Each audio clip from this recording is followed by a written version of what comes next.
అయ్యా పవన్ కళ్యాణ్ గారు ఎక్కడున్నారు, ఏం చేస్తున్నారు మాకేం అర్థం కావట్లేదు. మీరు ఎలక్షన్ ప్రచారం చేసినప్పుడు చాలా గొప్పగా చెప్పారు, నేను అది చేస్తా ఇది చేస్తా అది చేస్తా అని. ఎంతో మహిళలు అక్రమ రవాణాకు గురవుతున్నారని చెప్పారు, వాళ్ళందరినీ కూడా అంతు తేలుస్తానని చెప్పారు, వాళ్ళందరినీ కాపాడతానని చెప్పారు. మరి మీరు ఎలక్షన్లో గెలిచారు, ముఖ్యమంత్రి కాకపోయినా డిప్యూటీ సీఎం అయ్యారు. మీరు ముఖ్యమంత్రి అవుతారని అసలు యాక్చువల్ అందరూ జనసేన సైనికులు అనుకున్నారు, కానీ మీరు ముఖ్యమంత్రి కాలేకపోయారు, డిప్యూటీ ముఖ్యమంత్రి అయ్యారు. ఎందుకంటే చంద్రబాబు నాయుడు గారి తర్వాత అనుభవం కోసం మీరు డిప్యూటీ చీఫ్ మినిస్టర్ అయ్యారు. మరి మీరు ఆ స్థాయిలో మాకు చూపించాలి కదా. ప్రచారంలో చెప్పినవి ఏం జరుగుతున్నాయో జరగట్లేదు మాకు తెలియట్లేదు. ఏదో అవినీతి నిర్మూలన అన్నారు, అక్కడ ఇవే షిప్ మూసేశారు. ఆ షిప్ కూడా వైఎస్ఆర్ కాంగ్రెస్ పార్టీ వాళ్ళది మూసేశారు, మీ పార్టీ వాళ్ళది మీకు చెందిన వాళ్ళని వదిలేశారు. ఇటువంటివి చేయటం వల్ల మీరు ఏం సందేశం ఇస్తున్నారు?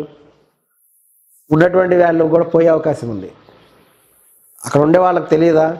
రేపు నెక్స్ట్ వాళ్ళు మీకు ఓట్లేస్తారు ఆ ప్రాంతంలో వాళ్ళు. గమనించాలి ఇవన్నీ. తర్వాత ఏమన్నా తిరుపతి లడ్డూలో కల్తీ అన్నారు. మరి తిరుపతి లడ్డూలో కల్తీ జరిగితే మీరు ఏం చేశారు దానికి అనేది మాకు తెలియదు. వెళ్ళి విజయవాడ మెట్ల మీద ఊడుస్తూ ఉన్నారు. మీరు అక్కడెక్కడో సంఘటన జరిగితే ఏదో టెంపుల్ దగ్గరికి వెళ్ళి అక్కడ రోడ్లు ఊడుస్తూ మెట్లు ఊడుస్తూ ఉంటారు, మెట్లు కడుగుతూ ఉంటారు. దానివల్ల ఏం జరుగుతుంది? ప్రయోజనం మాకు అర్థం కావట్లేదు. ప్రాయశ్చిత్తం ఆ విధంగా తెచ్చుకుంటారా? మీరు వెళ్ళి తిరుపతి మెట్లు మొత్తం కడిగితే చాలా బాగుండేది అని కూడా మేము భావిస్తున్నాం.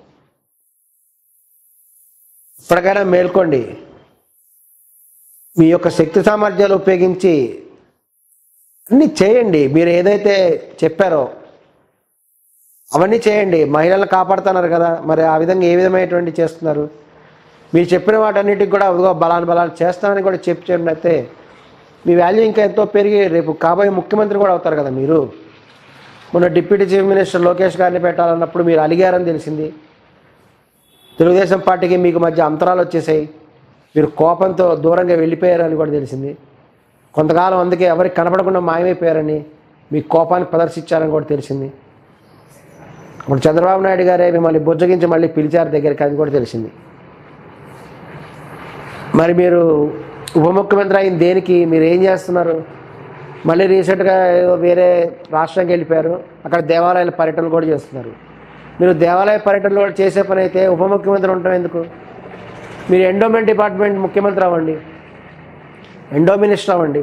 ఎండోమెంట్ డిపార్ట్మెంట్ మినిస్టర్ అయితే మీరు చక్కగా కూడా అన్ని దేవాలయాల సందర్శన కూడా చేసుకోవచ్చు, మీకు హ్యాపీగా ఉంటుంది. మరి అటువంటి డిప్యూటీ సీఎం ఎందుకు అయ్యారో మాకు అర్థం కావట్లేదు. దేవాలయ సందర్శన చేయడం మంచిదే, కానీ మీరు ఆ స్థాయిలో మీ పవర్ స్టార్ పవన్ కళ్యాణ్ అంటే ఒక ఇది చూపించాలి. మీరు ప్రచారంలో ఎంత డైనమిక్ ప్రచారం చేశారో అంతా కూడా చూపించాలి. ఏం చేయకుండా పోతే మీ జనసేన నాయకులు అంతా నీరసించిపోతున్నారు. మొన్న చెప్తారు ఈయన గొప్ప విద్యాశాఖ మంత్రి అని లోకేష్ గారిని పొగిడేశారు. మీరు వాళ్ళ పట్ల మీకు ఆగ్రహం వచ్చినప్పుడు పవన్ కళ్యాణ్ ఏదో చేయబోతున్నాడు అని జనసేన నాయకులు అందరూ కూడా అనుకున్నారు. కానీ మీరు ఏమాత్రం కోపం ప్రదర్శించకుండా మళ్ళీ వచ్చేసి చంద్రబాబు నాయుడు గారికి జై, చంద్రబాబు వాళ్ళ కొడుకు లోకేష్ బాబుకి జై అనేటువంటిది మీరు ఒక చెంచా కావద్దు అనేదే మా యొక్క ప్రజల కోరిక. జనసేన నాయకులు అనుకుంటున్నారు పవన్ కళ్యాణ్ గారు చంద్రబాబు నాయుడు గారికి ఒక చెంచాలాగా తయారయ్యాడు అనుకుంటున్నారు.